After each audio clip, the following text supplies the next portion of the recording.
Hello and welcome to our Education USA presentation of applying to LLM programs in the United States. My name is Jenica Heim and I am the Education USA advisor to Canada. Education USA provides support to students who are interested in studying in the United States. We are located in more than 170 countries worldwide, and you can find the closest Education USA center near you by going to educationusa.state.gov. And if you are Canadian, then you can check out the Canadian specific website at educationusacanada.ca. I am here to support you and help you understand the admissions process, and I will have even more of my contact information at the end of this presentation, so you can feel free to reach out if you have additional questions after this. So I will now hand it over to our presenter for today. Sarah Gonzales is the Assistant Director and Director of Recruiting and Marketing for the Straus Institute of Dispute Resolution at the Pepperdine University School of Law, and she is an expert on all things law, and she is going to give you an overview of law in general and of LLM programs. So let's all thank Sarah for joining us today, and Sarah, go ahead and take it away. Well, thank you for that wonderful introduction. We've got a mixed audience here. I noticed from the US and as well as Canada and other international locations, so I do want to make sure we address all the different constituencies. Just to give you a little bit of background, I've been at Pepperdine for over 13 years. So what I'm sharing with you in regards to tips for applying, how to get funding, is just, from my experience of reading all the applications that we receive. I want to make it a little bit easier for you because I know it can be a little daunting when you think about the application process for law programs in the U.S. generally, and if you're from an international location, what it's like to do it from outside the United States.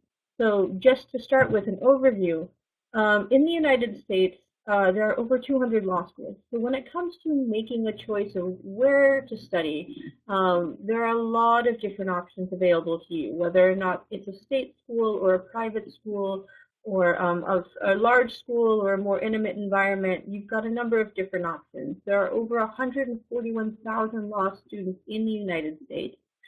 Similar to Canada, legal education is offered at the graduate level, so you'll find very similar requirements in regards to admission in that sense.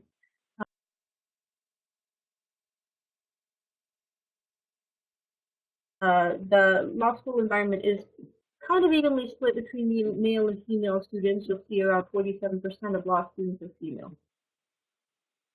When it comes to looking at law schools in the United States, there's a national level of accreditation I do want to make sure that candidates are aware of. The two levels of accreditation are either regional accreditation, and that you'll see on the map on the left-hand side with the different regions, whether it's a California accredited, which is a purple, or you'll see a Northwest accredited school or a Midwest or Eastern accredited school.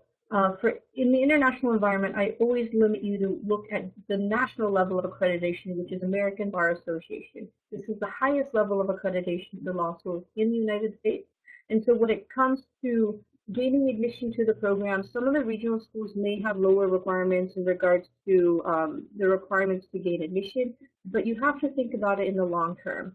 In many instances, when you're looking at sitting for a bar exam, when you're looking at getting a job at the law firm, the ABA may be a requirement depending on that bar, or they may have some limitations of what you can do with the regional level of accreditation. So make sure you limit your searches to ABA accredited schools. Again, of ABA accredited schools, there's over 250 ABA accredited schools. You've got a number of different options available to you. When it comes to thinking about the program that you want to attend, there are a lot of, I always recommend that applicants do a little bit of self-reflection. Think about, why are you looking at going to a law school in the United States? Are you looking at specializing in a particular area? Are you looking at qualifying for a United States bar exam? Are you looking at gaining additional experience? By thinking about why you're looking at going to law school, what you're looking at getting out of this additional education, that will then dictate whether or not A general LLM, a specialized LLM, or even a JD program or SJD program are the better options for what you're looking at doing. So I always recommend to applicants, before you start the application process, think about the why. Where are you looking at practicing? What are you looking at doing? And why are you looking at getting the education? When it comes to legal education in the United States, there's actually three different options.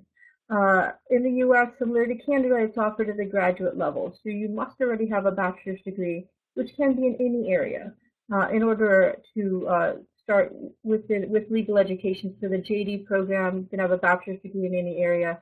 This presentation is going to focus specifically on the LLM program, which is an advanced law degree and will require a first degree in law. And so from Canada, that's just the similarity of a JD program. From other countries, it may be an LLB or bachelor's in law. So depending on, because we have a mixed environment, depending on what those degree qualifications are from your home country. And then the third degree of law is actually a JSD or an SJD. So depending on the institution, they may flip those initials around. But that's the doctorate of law. That is typically a 3 to 5 year program. One thing to think about is, if again you think about your end goal and you're looking at actually going out and teaching in the field and you want that specialty of a doctorate, you're going to have to be aware that some doctorate programs will require some specific LLM requirements. So as you're looking for LLM programs now, keep that in mind. So if your end goal is this particular SJD program in a particular school, they may require that you get their LLM, or they may require that you get a general LLM for the US. Just something to be aware of as you embark on an LLM now, on what the repercussions of your choice may have when it comes to that doctorate program. Now, to start with the LLM program, I describe this in two different ways. You will have a general LLM, which is typically an LLM offered by a law school where they've opened up their JD curriculum to allow you to take courses. I kind of describe this as the buffet of legal education, in the sense that you have the flexibility to kind of pick and choose. Some of the general LLM programs may have specific requirements of like a legal research and writing or an overview of US law, but you can create your areas of specializations, like focusing on bankruptcy or space law or some of these other areas. The second type of LLM program is what's called a specialized LLM. This particular program will actually be an LLM in space law, an LLM in environmental law, an LLM in a specialized topic or area. One thing to think about when it comes to these LLM programs is what some of the limitations are in regards to what you can do as part of that LLM program. So if your intended goal is to sit for one of the bar exams in the United States, the bar exam will require that you take specific coursework as part of that LLM. So for a general LLM program, you shouldn't have problems. There's enough elective courses because of the flexibility of a general LLM that you can cater that towards meeting the requirements for a bar exam. Now, when you're looking at a specialized LLM, you do want to be careful. There are some LLM programs that are specialized that will give you the flexibility to still take courses required for the bar, but there's some specialized LLM programs that do not. It's a lockstep model where you have to take this, and these courses that you will not be able to meet the requirements for the bar. So when you're thinking of taking a general LLM or specialized LLM, again, think about if your purpose is to be able to sit for the bar, you do want to weigh that in when it comes to choosing the right program. When it comes to choosing the school, there's a number of different options on how you can pick the right program. So for some people, they think of location. Maybe they want to be able to experience the different seasons of something that they're familiar with, so weather comes into a factor. Maybe they're tired of that and they want to go to Florida or California where it's mostly sunny. Or perhaps you want to be located in a major city where there's good public transportation, or you want the experience of living in kind of a suburban environment. Location can be an important factor. When it comes to reputation of school and faculty, many people will automatically look at what's called U.S. News and World Report rankings. I want you to be careful. With reputation, the U.S. News and World Report rankings, typically when you see rankings for a law program, are based off of statistics for a JD. JD statistics, so JD admission, JD career, JD statistics. So when it comes to choosing an LLM program, those rankings don't necessarily reflect the LLM experience. Now, U.S. News and World Report does rank about 10 different areas of specialty. Those may be a little bit more reliable because the specialty rankings by U.S. News are actually done by peer ranked by faculty members. So the faculty get a survey and they will tell the U.S. News what the best programs are. So there may be a little bit more weight on the specialty rankings. But I would really ask that you look beyond that, in the sense that there's so much more to reputation. I would look at the faculty. What faculty are there that teach, especially if you're looking for a specialized program? How many faculty teach in those specialized programs? How involved are they with the professional community? Many of your resources within an academic program is not just what you'll learn in the classroom, but how involved is that academic program within that professional field? Do they offer symposiums? Do they offer conferences? Do they offer other opportunities for you to engage with the professional community? So when it comes to reputation, look beyond just rankings. Look at resources. Look how engaged they are within the field. I was traveling recently and had met with one of our alums in El Salvador who had talked about how he, at the age of 26, once he returned to his home country, back to his law firm, he became the youngest attorney to make partner within his law firm organization. And he said a lot of that was because he was able to get a really good internship in Washington, D.C. with one of the big law firms.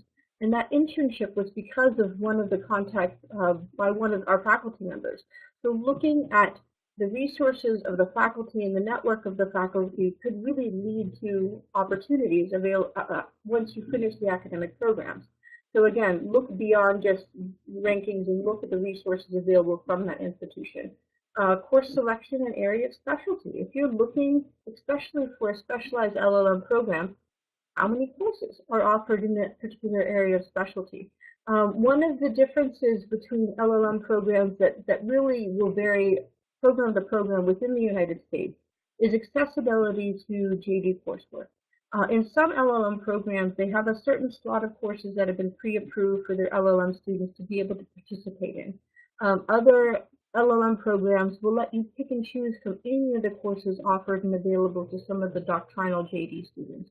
So one of the questions to ask an LLM program is, do you have access to take any of the courses offered in the curriculum for the JD program, or are you limited to certain pre-approved courses that are just for the LLM students? So look at accessibility of the JD courses as well. And one of the great benefits of legal education in the United States is the ability to practice as part of an academic program. So looking for some of those externship or clinical opportunities where you can actually go out to the courts or work with actual live clients. Again, depending on the program, it could be under the supervision of an attorney. So for example, we have in our program a mediation clinic where, academically you'll study the stages of a mediation, you know what is supposed to happen, but it's a little bit different when you're given a badge, you go to Los Angeles Superior Court, and you're actually mediating live cases. So the ability to get real hands-on experience can be a really unique opportunity in the United States. So I would really encourage you to take advantage of some of those options. To even pass that mediation clinic class, you need to mediate 24 cases. And in many cases, in many countries, that's already an experienced mediator. So take advantage of some of those clinical or practice opportunities. And then other special characteristics that may be important to you. So, we have a student that was going through the program that was really, interested in learning to surf. And so he wanted to be able to find an environment where he could learn a new sport while going through an academic program. Going through law school is not an easy process, and having the ability to kind of escape in a way and do something that you enjoy can be a good balance with what you're about to endeavor in. And I always recommend to select a range of schools. Don't limit yourself to just a handful of schools. In the United States, you're going to have a level of public schools to private schools where an LLM program can cost as little as maybe $28,000 for some of the state schools, or as expensive as maybe 60, 65,000 for some of those private schools. There's a wide range of schools available to you. Don't limit yourself in the application process to programs based on what their sticker price is. Because the reality is, some of those private schools that are on the expensive end of the market will tend to offer more scholarships. So if you don't apply to those expensive schools, you may find yourself out, with less options because that expensive private school with a 50% scholarship may end up being cheaper than some of those state schools that you've applied for. So give yourself opportunities within that application stage. I'm also a negotiation program, so I'm going to tell you, apply to a variety of schools, because when it comes to gaining admissions and looking at your scholarship options, I always recommend to applicants, if you have a dream school and you receive your admissions decision and you have a scholarship that's a little bit, less than your Plan B school that gave you a larger scholarship, I always recommend to applicants, approach your dream school with the letter of the other school saying, hey, I really have a hard decision to make. I would love to attend your school, but I've got a scholarship from this school that's offered this much, and ask the school if they're willing to match. Because two things can happen. Either the school will say, I'm sorry, we don't have the additional budget, and you won't be able to match the scholarship of the other school. Fine. Then the applicant has a tough decision to make. Or the school can come back and say, well, we were able to find the extra $2,000 to make the difference, and can match the scholarship from the other school. Well, then great. The applicant just got the dream scholarship in the dream school that you wanted, but you won't know unless you actually ask the question. So give yourself a range of options. Apply to a variety of schools so that you can have a few choices. When it comes to finding a school, there's a number of different directories available. I always recommend LSAC.org. If you haven't heard the word LSAC before, you will shortly. The Law School Admissions Council is the organization here in the United States that manages the application process for all the JD programs. Now, for LLM programs, there are some schools that choose to participate in the process and some schools that do not. But the Law School Admissions Council has a free directory where you can go in and do a search for particular programs. And so with LSAC, it allows you to set your own parameters, to say that I'm looking for a small, medium, large school in the East Coast, in the West Coast, in the Midwest that specializes in X, Y, and Z. So if you have an area of specialty that you really are attracted to, you really want that LLM in space law, you just indicate space law within the parameters and it'll give you all the programs available to you. So there are two ways to find a school. You can actually go online through LSAC's directory and do your own search to find the programs. Or LSAC has what's called the CRS, or Candidate Referral Service, where you can set up a free account and put in what you're looking for, and schools that kind of will match your criteria can actually also reach out to you and send information. So, hey, I saw you were interested in environmental law. Here are the new programs that we have coming up, or whatever the case may be. So that way it's not just dependent on what you are finding out about the schools, but giving schools the opportunity to reach out to you as well. LLM Guide is another option. I would be careful with LSAC.org. It is fully free for the universities to participate. So what you're going to find is unbiased information. Everybody gets a chance to update their profile, and it's updated every single summer because as an administrator, I get an email from LSAC saying it's time to update the information. You're more likely going to get more up-to-date information. With LLMguide.com, it gives you the option to do a search parameter, but the first couple responses that you get in your search will be the funded ones, so the schools that have paid money to be high profile. And so you're going to get a little bit biased information, so if you filter down, you may be able to find more up to date. But then schools that don't pay their service fee may not be on their list, so just be careful. What LLMguide.com is great for is chat rooms. And so when students gain admission, they're deciding between different programs. They'll say, I can't decide between this, this, and that. What should I choose from? Alumni, current students, other people involved in the community all reply. So if you're looking for feedback, LLMguide.com is a good option for that. Peterson's Guide also has an area. Peterson's Guide is normally for a lot of graduate programs, but they do have a section on law. That's another option that you can choose if you wanted to look through the guide, just to let you know. I don't know how often that particular guide is updated. I've tried to update our information on there, and I don't know if it's up to date quite yet. So just be careful when using that. Again, lsac.org is a great one because it's updated every single summer. And make sure you look for ABA level of accreditation. And so the classroom environment here in the US for LLM programs may differ depending on what type of school you've gone to. With Canada, it's fairly similar in the sense of Socratic method, in the sense that how classes are being taught. One thing to look for when it comes to LLM programs that will differ is every different LLM program kind of has a different dynamic. For many programs, especially if you're here in the United States, reach out to a school that you're interested in. Many schools will accept students or applicants to come in and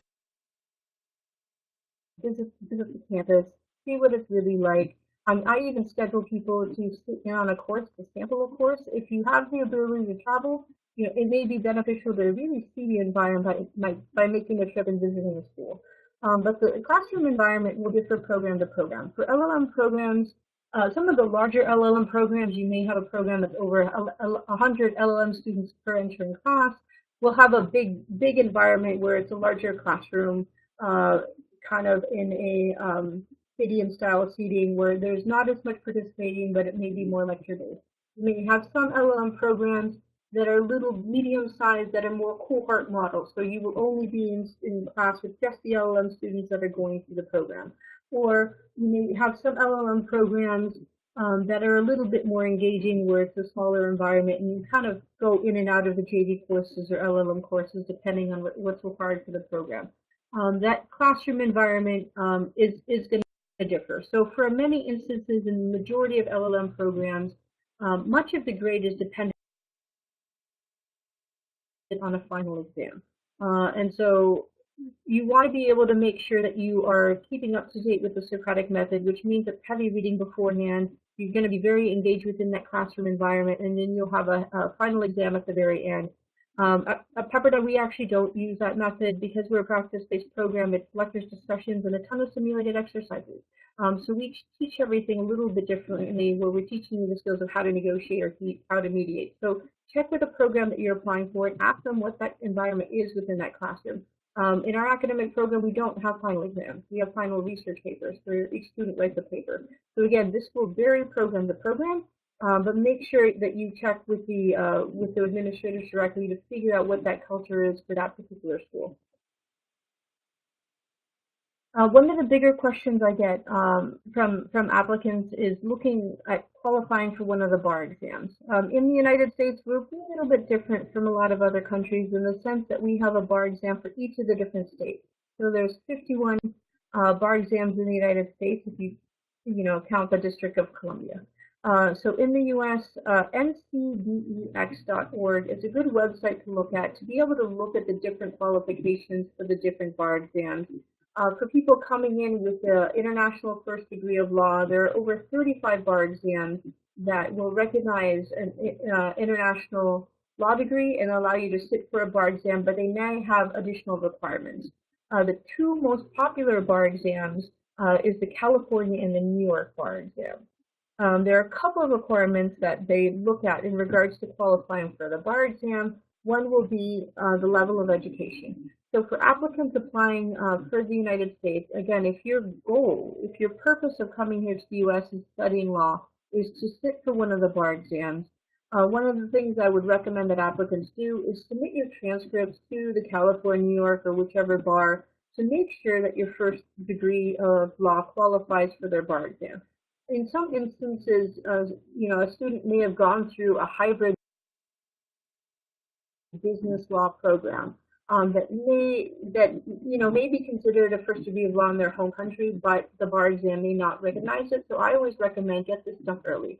I would rather you know what you're getting into by the time you start an LLM program than finding out towards the end that your first degree of law didn't qualify. So they're going to look at your international first degree of law and whether or not it qualifies for a law degree. In many instances, if you have not practiced law in your home country, they'll look at having the CURE courses. So you'll be required to take 12 to 14 units on topic areas covered for the bar and a minimum of like 24 units in it within an LLM program. So going to an LLM program will help you in qualifying for that bar exam.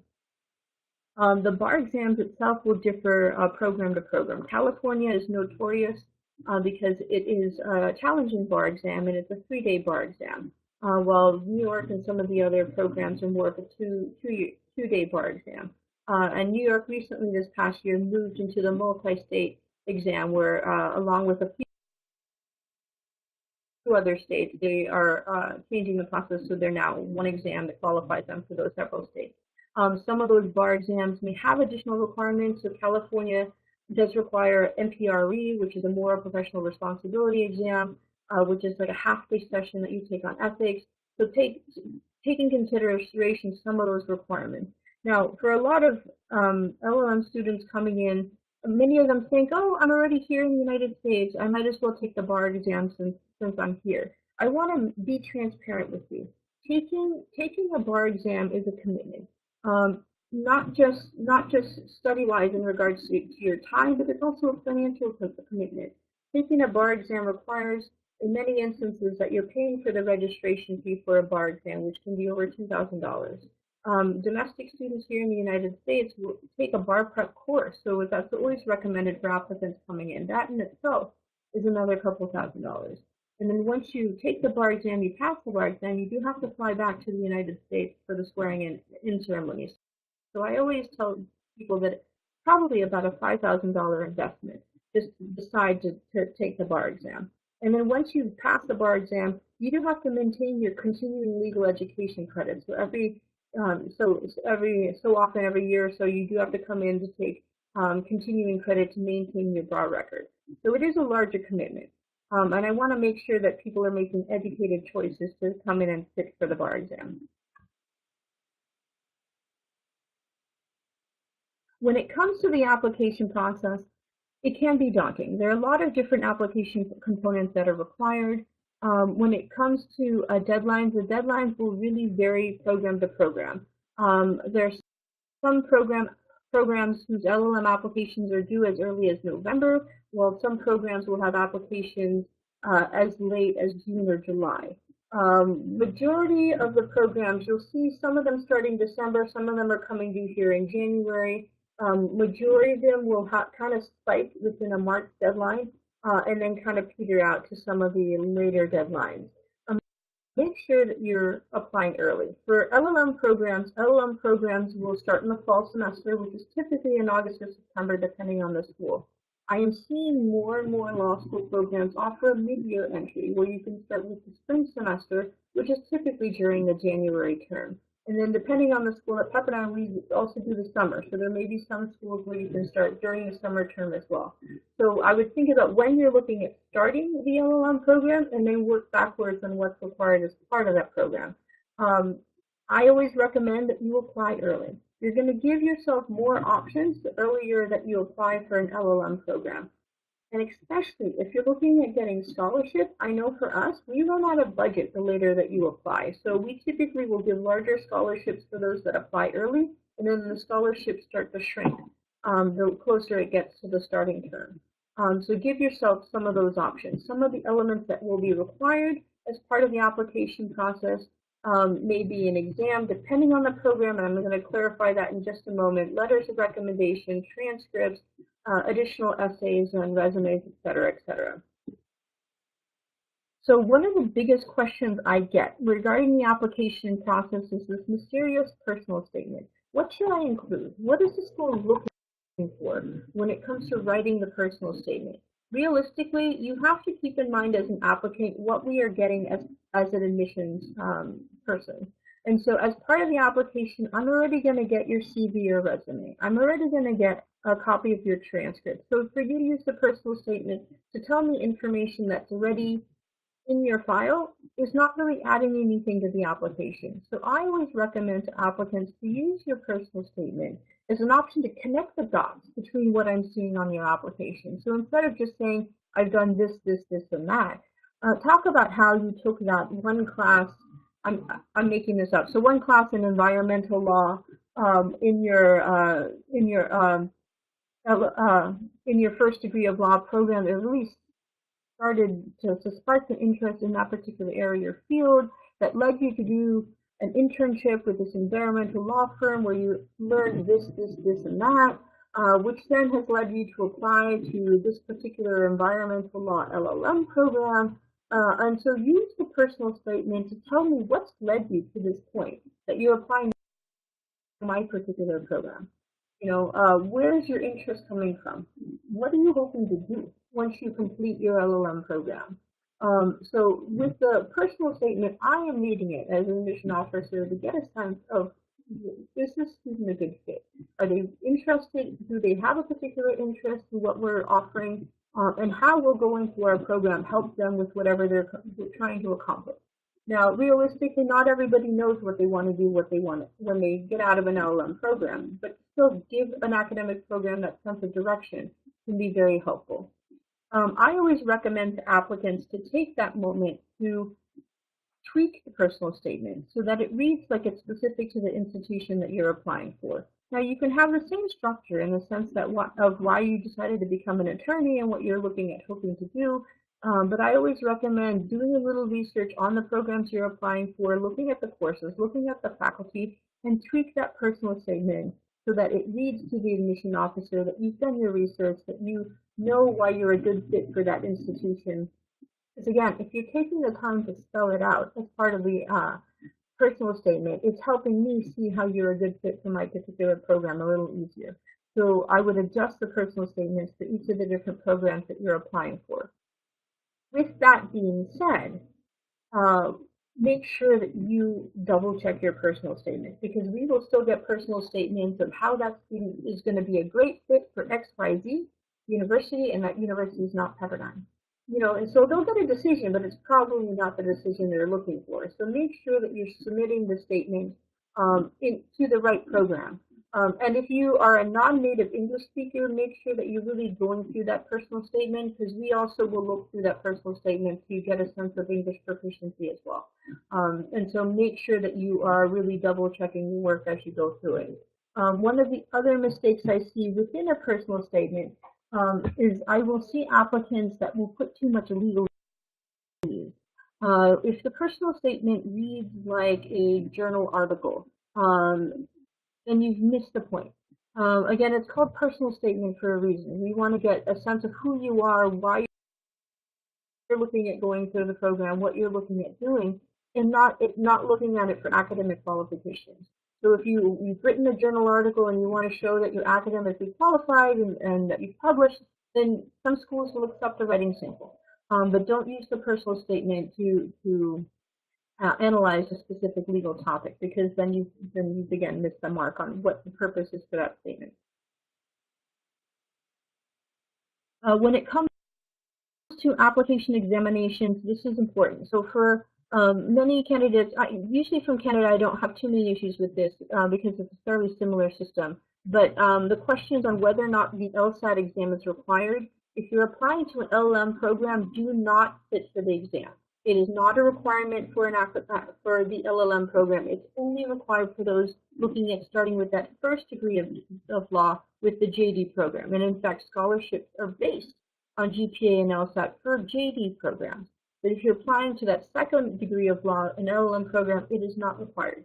So you do not need to sit for that exam. If you are from the French-speaking part of Canada, where your native language is not in the medium of English, some schools may require that you take a TOEFL or IELTS to demonstrate English proficiency. Some schools may not. So this, again, with Canada will vary program to program. What you may not see on the website is many programs will actually have a process to waive out of the testing requirement for some of those English proficiency exams. But Pepperdine, we will take a written proposal if you feel you meet our language requirements. So I would check with some of the programs you're applying for. If you're coming from a side that your native language is not English, whether or not it's actually required. In other instances, it may not be required if you're applying, depending on your background. Letters of recommendation is another area that I get questions on. I always recommend to applicants be strategic in who you're choosing to provide letters of recommendation. There is no one quick recipe of who we are expecting, simply because it depends on your story, depends on your background. If I am getting an application from a young applicant that just graduated from their first degree of law applying to an LLM program, I'm not going to expect a lot of professional recommendations. It may be a few internship supervisors, a couple faculty members, but if you've been practicing in the field for 20, 25 years, then my expectation is going to be mostly professional recommendations. To get that one faculty member from a class you took 20 years ago is really not going to make that much of a difference. And so again, be strategic in who you're choosing to write those letter of recommendations. One of the elements that people get caught up on is they try to choose a recommender in a position of power. So they want to get that dean of the law school or the president of the organization. I always recommend to applicants to be driven by the content, not necessarily by the title. Titles can be impressive, but if that letter of recommendation from that dean just confirms that you were a student in the program, it's not really adding anything to the application. But let's say perhaps you worked with the vice dean as someone that was involved with the student government and you were able to problem solve a situation. That will give me a lot more context than having someone with the higher title. So choose your recommendations wisely based on the content of what they're trying to contribute and how it's going to contribute to your application. So when you look at letters of recommendation, some schools will require 2 letters of recommendation, some will require 3. Look at the requirements for the particular program that you're applying for. If you're applying through the Law School Admissions Council, you'll have options to kind of select them out and to the appropriate institutions. And so make sure that you are providing recommendations in each of the different facets. So we want to see that you're a well-rounded applicant. So give me something from an internship supervisor. Give me something from a professor of a class you did really well in. If you're applying for a specialized LLM program, I'm going to continue that topic of environmental law, and you took an environmental law class, get a faculty member that you took an environmental law class from, because it not only tells me how well you are academically in the classroom, but that you have specific interests in a particular program in that specialized field of environmental law. So think about the context of those recommendations as a whole. So be strategic on who you're choosing. So provide a variety of people so that we get an all-around look at who you are outside the classroom. So the Law School Admission Council I mentioned earlier, this is the organization that it has that directory. But for applying for LLM programs, they are also the organization that manages the online application process. So I would check with the schools that you're applying for. Some LLM programs will, 1, require applications through LSAC. Other law programs will, number 2, accept applications through LSAC. So they may give applicants an option to apply through the Law School Admissions Council or submit their own school application process. So check with the schools that you're applying for. With the Law School Admissions Council, it is fairly convenient because you would pay one fee to host everything. And so instead of sending your 10 transcripts to the schools directly, you would send 1 transcript to LSAC. You would apply to the different schools online, and they will release it out to the different schools. So I would check out their website. If you see on the right-hand side, they actually have some additional resources available. I know I was invited to speak for their Ask the Expert series for LLM program admission. So I think that's actually recorded online. So you can actually go through their website, and they will give you some other tips for recommendations, personal statements, and some videos that you can watch as well. Evaluation agencies. So depending on the size of the LLM program that you're applying for, some of the larger schools may not require this. They may accept transcripts officially directly to the institution, or they may require it going through LSAC. The evaluation agency is the one element that can really delay an application. So if you're coming from a country or you receive some of your degrees from an international location, some of the smaller schools may require that you use a third party to evaluate your transcripts. This process typically takes about 2 to 3 weeks. So I always recommend to applicants to start this first. Before you write your personal statement, before you start your application process, get your transcripts, and send them out to the evaluation agencies so that they can be worked on while you're going through and you're writing everything else. So once you send it out, you'll then take those 2 weeks to collect the recommendations, write your personal statement, and pull together your application components so that by the time you're done with your part, the evaluation will be done as well, and it can then be released to the institution. Many times, the universities will not review the application unless this is complete. But again, some programs will require it, some will not. So check with the programs that you're applying for whether or not they require the evaluation service and which companies are approved for use for the evaluation service. Sources of funding. So when it comes to scholarship, I describe this in 2 different ways.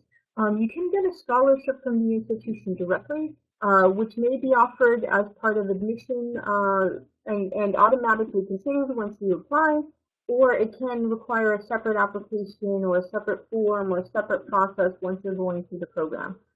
These internal scholarships, in many instances, are offered by the university with the admission letter. So it'll say, congratulations, you were admitted to the LLM program with a scholarship of 5, 10, 15, 20, 25,000, depending on the institution and how much scholarship money they give. Again, I recommend applying early because the earlier you apply, the more options you give yourself in regards to these scholarship options.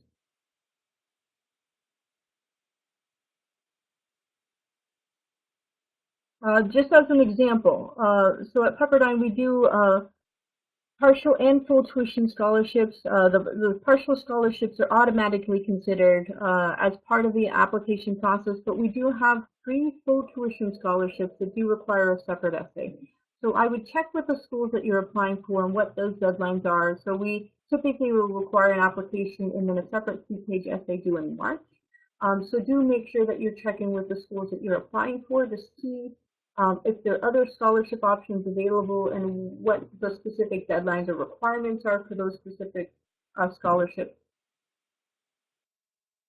When it comes to these external scholarships, there are a lot of organizations out there that will help pay for funding for study in the United States, whether or not it is because you're from a geographic region, whether or not it's because of gender, whether or not because they're trying to encourage study in a specific area or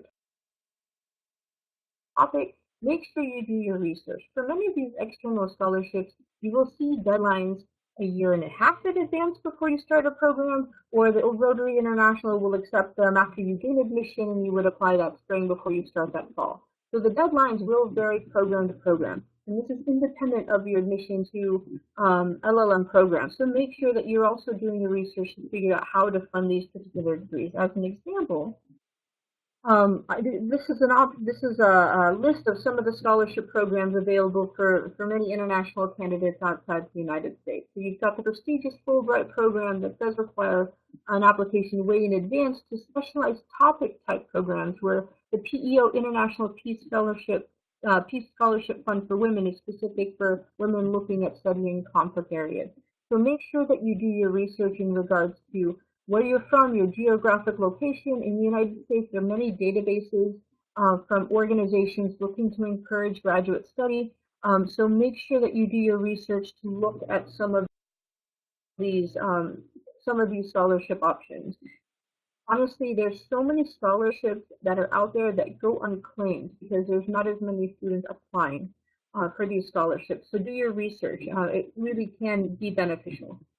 And depending on the program, like I know at Pepperdine, for some of these external scholarships, we have matched some awards. So it may be possible, for example, so when we get Fulbright applications, they may get a certain amount, and then at Pepperdine we do a matching where we match a certain amount. So you may be able to get even more scholarship based on what you're getting in the programs that you've applied for. So make sure you're also in communication with the program that you're working with. As I've traveled the world, it doesn't matter which program you're applying for. This is kind of our community service of letting people know of different programs and different scholarships available. As I learn of new scholarship opportunities, I just pop them on the website. I know our IT team just restructured it, so it may look a little bit different than the screenshot. They put it into links rather than a long thing. But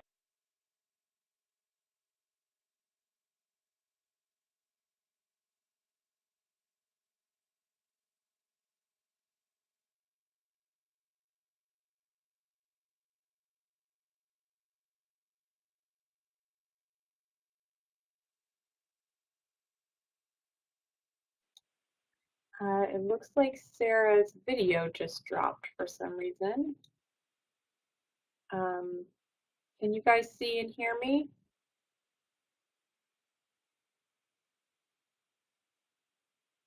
Yes, okay. So we'll have to wait for Sarah to jump back on. Since she is talking about something specific on her website, I won't be able to speak to this. All right. Looks like she's back online. I can't see you yet. Looks like your video, you have to give access to your video. There you go. You're back. Okay, yay. Sorry about that. I don't know what happened.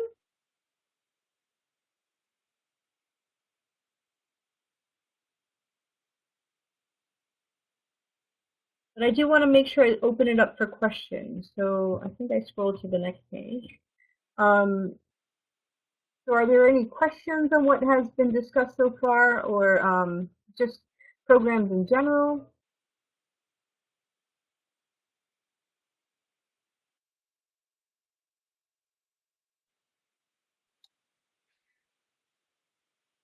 Thank you so much, Sarah, for all that information. That was very, very helpful. A lot of great expertise, as promised.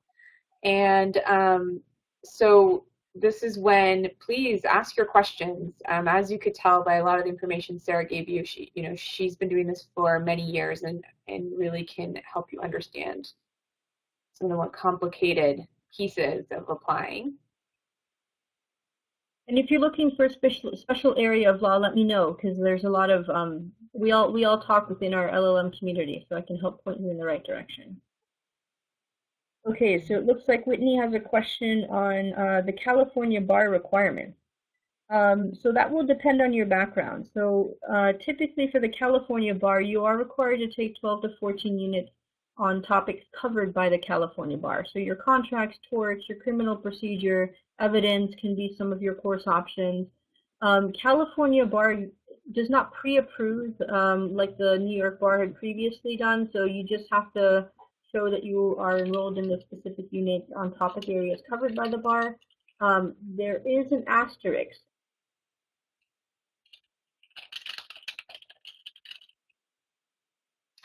Oh no, there's an asterisk. She's gone again. That was quite the cliffhanger.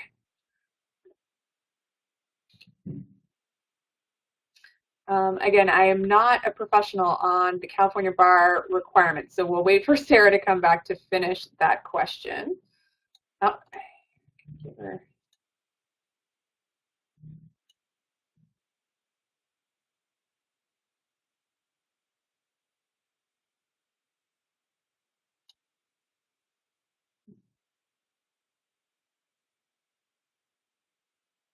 Right. So, Sarah, the last thing you said is that there was an asterisk, and it was a great cliffhanger. So we're all really interested to know what the asterisk is. Oh, so the asterisk being if you have practiced law for over 5 years, the California bar may be able to let you sit for the California bar without going through the CURE courses or an LLM program. So if you have under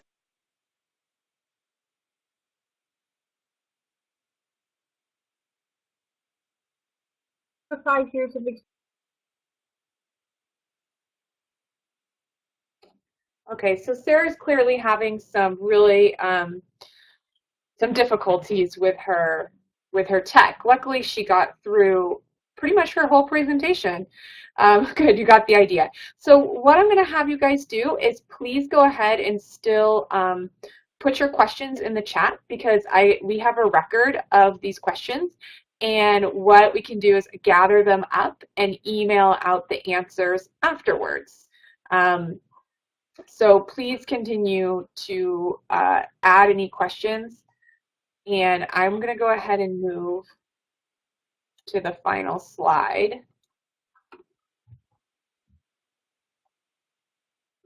And just remind you that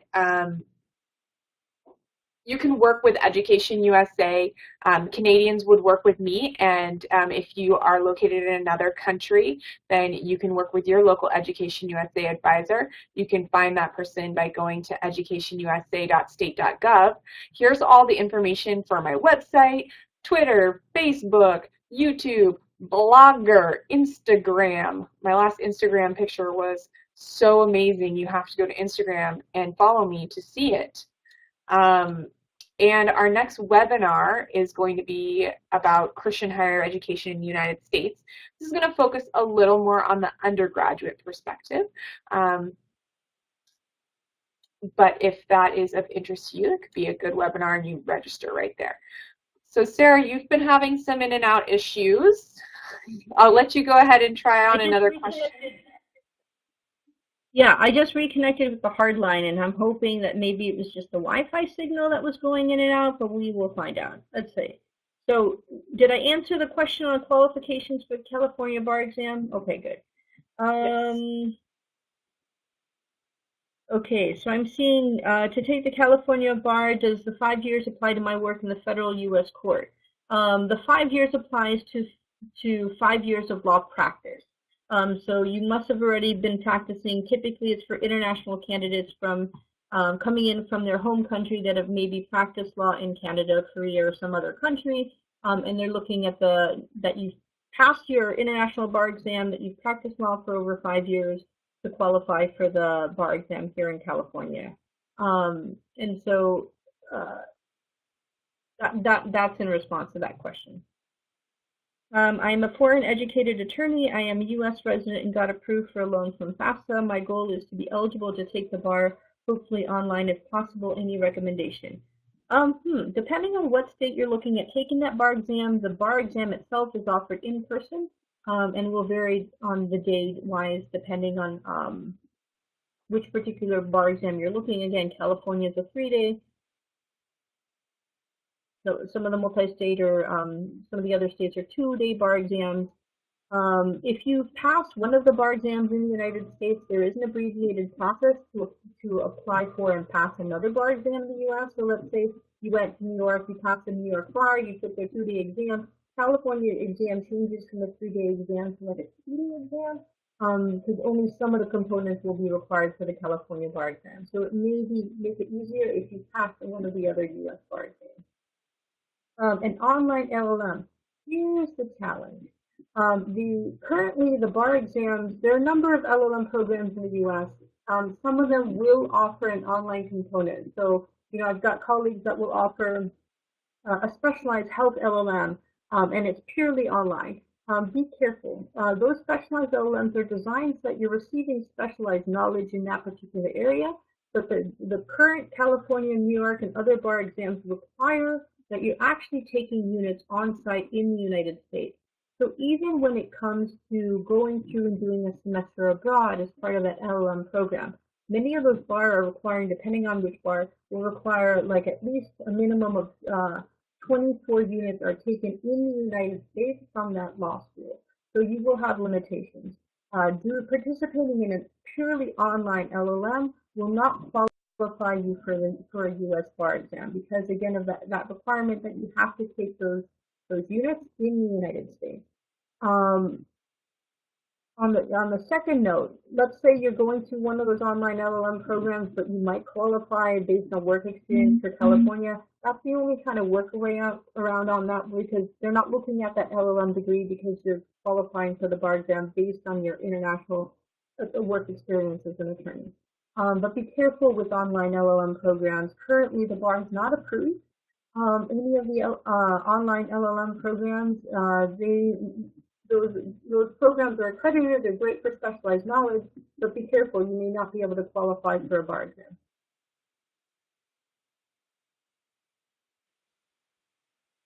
Let's see. Okay, so we have has time a question for on abroad in Spain. one more. I'm seeing Whitney's question. I'm abroad in Spain and will probably apply to take the LSAT here in Europe. I have heard a range of things. Are there limitations, advantages, or setbacks? Again, Whitney, it depends on which program you're applying for. I'm assuming if you're sitting for the LSAT exam, you're applying for a JD or Juris Doctorate program. and not an LLM program. And so, okay, so yes. No, I just make, LSAT is only offered 4 times a year, and so in international locations it may be even more limiting. Make sure that you're planning accordingly. For those prepping for an LSAT exam, I always recommend to applicants over prep. When you're going through and you're taking those practice test scores, expect that your actual score on the LSAT exam may be 10 points below your testing exam result when you're doing your practice test. Because once you get in the room, once you have kind of the added environmental factors of being in there, you want to make sure that you're over prepping in case you don't get all those questions, et cetera, et cetera. So I would rather have you over prepare and be pleasantly surprised versus prepare and be disappointed that the score is not quite what you expected. So just make sure as you're doing those practice tests, it's not just about finding the right response, but doing process of elimination, strategy of actually how to take the LSAT exam. Because again, as I mentioned for JV programs, your scholarship will be based on LSAT scores and GPA, and that can be, you can get a full tuition scholarship with a stipend based on how well you do on that LSAT exam. Great. Thank you so much, Sarah. There was just one more question that's specific to your program. So what I'm going to do is we're going to go ahead and turn off the recording and say thank you so much for taking the time with Education USA today to go over this information. So I'm going to go ahead and sign off.